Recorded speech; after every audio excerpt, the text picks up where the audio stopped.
తెలుగోడి గుండె తన రొమ్ము విరుచుకొని చూస్తుందో, ఏ పాదమైతే ఈ నేల పైన దైవాల రూపమై నడిచిందో, లోకాల నేరు ఆ నామమేగా అది గదిగో అతడే తారక రామ.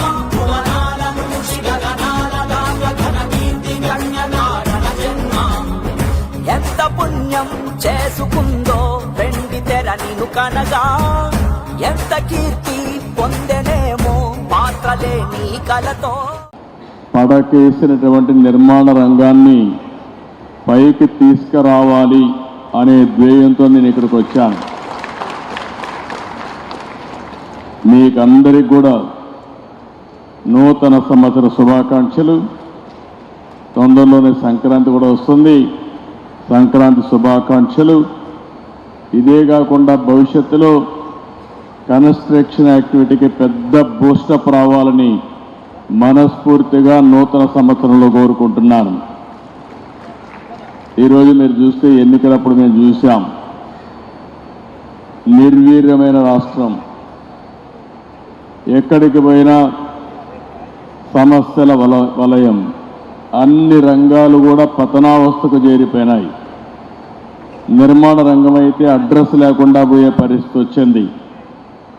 మేము ఆ రోజు ఒకే మాట చెప్పాం, మమ్మల్ని ఆశీర్వదించండి, మళ్ళీ ఆంధ్ర రాష్ట్రాన్ని అన్ని రంగాలలో అభివృద్ధి చేసే బాధ్యత మేము తీసుకుంటామని చాలా స్పష్టంగా ఆ రోజు మీ అందరికీ హామీ ఇచ్చాం. మా హామీలు నమ్మారు. ఎప్పుడూ చరిత్రలో నేను చాలాసార్లు ఎన్నికల్లో పోటీ చేశాను, కానీ స్ట్రైక్ రేట్ చూస్తే 93%, అంటే పెట్టిన అభ్యర్థుల్లో 93% గెలిచారు. అదే సమయంలో 57% ఓట్లు కూడా వేశారు. ఆ నమ్మకంతోనే మేము వచ్చిన వెంటనే మీరు ఒక్కసారి ఆలోచిస్తే పునర్నిర్మాణం ప్రారంభించాం. ఎటు చూసినా విధ్వంసమే, ఎటు చూసినా అంధకారమే. ఎటు పోవాలంటే కూడా ఇప్పటికి కూడా మాకు ఇంకా చాలా సమస్యలు ఉన్నాయి. కానీ అడుగడుగునా ప్రతి ఒక్కరోజు కూడా ఆలోచిస్తున్నాం.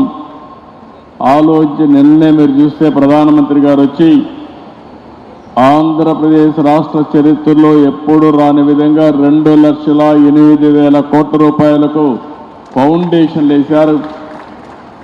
ఇంకో పక్క ఇనాగరేషన్లు చేశారు. అంటే ఇప్పుడిప్పుడే కొత్తగా పెట్టుబడులు వస్తున్నాయి, విశ్వాసం పెరుగుతూ ఉంది.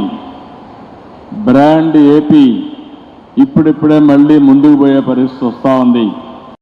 ఈ సంస్థ కూడా 1995లో ఏర్పాటైంది.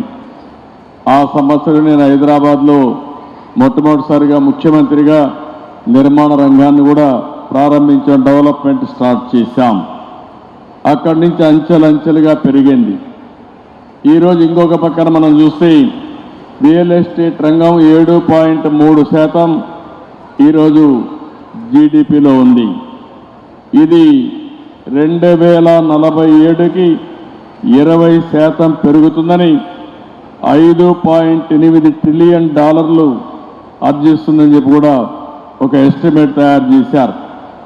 ఒక విషయం మనం గుర్తుపెట్టుకుంటే, అన్ని రంగాలు అభివృద్ధి చేస్తే అల్టిమేట్గా ప్రజల జీవన ప్రమాణాలు పెరగాలంటే నిరంతరం నిర్మాణ రంగం అభివృద్ధి అవుతూనే ఉంటుంది. ఒక ఇల్లు కడతాం, డబ్బులు వస్తాయి, మళ్ళా కొట్టేసి ఇంకొక ఇల్లు కట్టే పరిస్థితికి వస్తారు. అంటే ఎవరైనా సరే ఈ సివిలైజ్డ్ వరల్డ్లో, ఒక నాగరిక ప్రపంచంలో నిర్మాణం అనేది కంటిన్యూగా జరుగుతుంది. ఏ సొసైటీ అయితే బాగా అభివృద్ధి అవుతుందో అక్కడ ఈ డెవలప్మెంట్ అనేది అనునిత్యం కూడా ముందుకు పోయే పరిస్థితి వస్తుంది. ఈరోజు ఇక్కడ చూస్తే నేరడ్కో కూడా ఒక పక్క క్రీడా ఉన్నారు, ఒక పక్క క్రీడా ఉంది, ఇంకో పక్క నేరడ్కో ఉంది. మీరిద్దరు కూడా బ్రహ్మాండంగా పనిచేస్తున్నారు.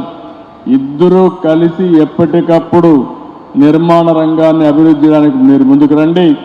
మీరే కాకుండా చిన్న ఆర్గనైజేషన్స్ వాళ్ళు కూడా కోరుతున్నా, ఈ ప్రభుత్వం మీకు అండగా ఉంటాం, ట్రాన్స్పరెంట్గా ఉంటాం, రియల్ టైంలో మీ సమస్యల పరిష్కారం చేయడానికి మేము ముందుంటామని చెప్పి కూడా మీ అందరికీ హామీ ఇస్తున్నాం.